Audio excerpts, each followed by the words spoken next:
We're underneath the bridge again at 476. We're going to see if we can catch some smallmouth bass on rooster tail, perhaps some rock bass, and maybe a few bluegill. I love fishing this spot. Looks like we might get rained out.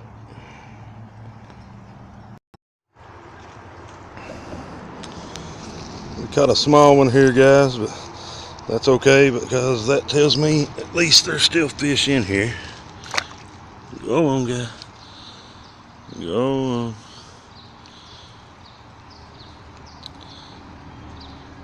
Yeah, he's getting there. He's getting revived.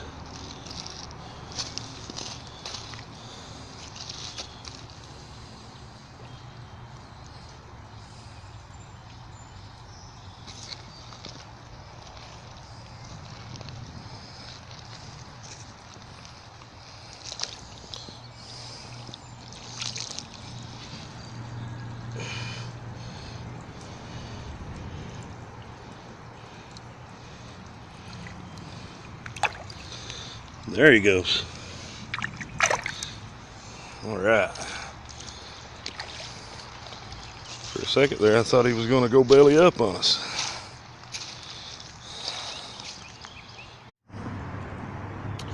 Best part about fishing near a bridge is when you get rained out, you've got a place to wait the rain out. But after I released the last little guy, and he did make it, guys, I was worried about that. I'm so much of an animal lover that when I lose a fish like that, it actually breaks my heart.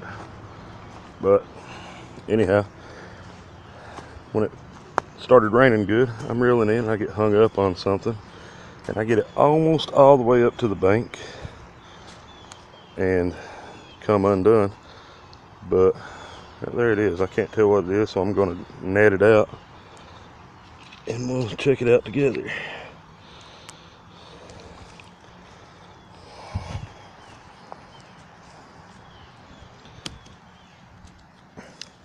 Seriously. Hey guys, I've caught some strange things while fishing, but I believe that's the first angel I've ever caught. Troublesome Creek is not exactly the cleanest water system in the world. You come across broken bottles, rusty metal, excuse me, old tires, all sorts of stuff. But that's the first angel I've ever seen.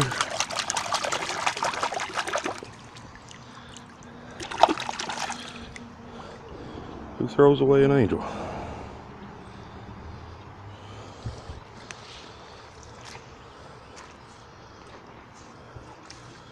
We will sit her right here and hopefully she'll watch over us while we fish. Yeah, I'm weird.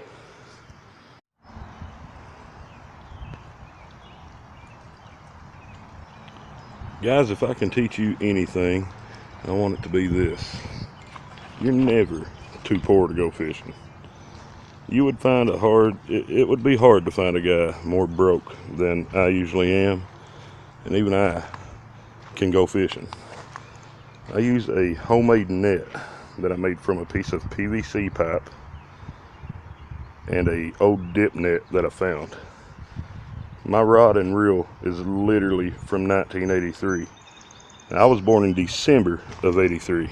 So that rod and reel is literally older than I am. The most expensive thing I usually ever spend to go fishing is my fishing license. That's a one-time thing and you're done. There's hundreds and thousands of people across the world that go fishing every day on using much less equipment than I do. There's not many good excuses to not go fishing. This is what kills me when I try to get people to go fishing with me. They always try to find an excuse. My leg's broke, or my wife's gonna divorce me if I go fishing again. Well, you'll never know unless you try. I guarantee she'll still be waiting there on you when you come home. And if she's not, hey, more time for fishing, right? You know, fishing will help you relax, helps you gather your thoughts, get your mind in the right place.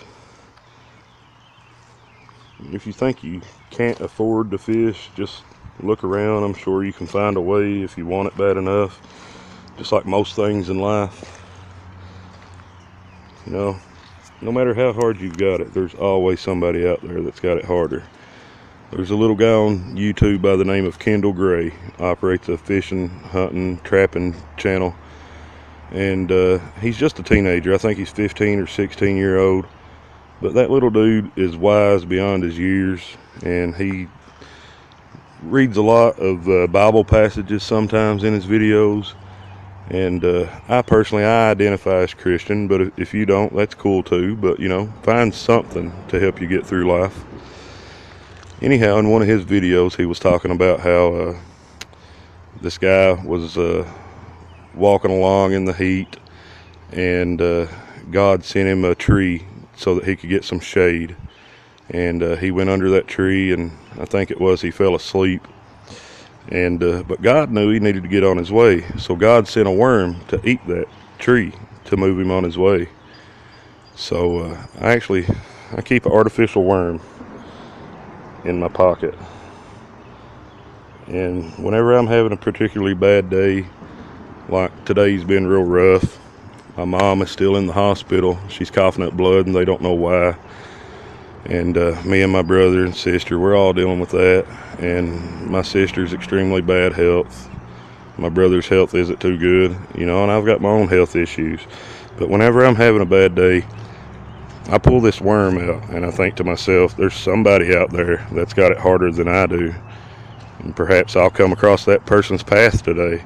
And I always try to be nice to everybody I meet, because you don't ever know the lives that you can change just by holding a door for somebody or being extra nice to someone. But that's all I wanted to say about that, guys. And I can get sappy sometimes, I understand that, but I just wanted to share some insight with you. And if you guys want to make my day, just hit that like button, hit the subscribe button, help me grow this channel. And I promise once I do get some decent fishing gear, we'll have more videos. And heck, we'll even have more videos if we don't. If we got to get out here with a treble hook, piece of thread, and a stick, we'll be catching some catfish this summer one way or another. Guys, I'm sorry, but this is why we can't keep a clean river system in eastern Kentucky. People constantly, not only the people throwing their trash directly into the rivers, but fishermen just leaving stuff behind. Mountain Dew jug, some worm canisters, 3 different packages of chicken liver. I'm sorry, but if you can't catch a fish on all that, and you just decide to leave all your trash behind for the next guy to pick up, or for the rainwater to wash it right into the system that you're trying to fish, maybe you should find a different hobby. You definitely shouldn't let me catch you trashing these waterways.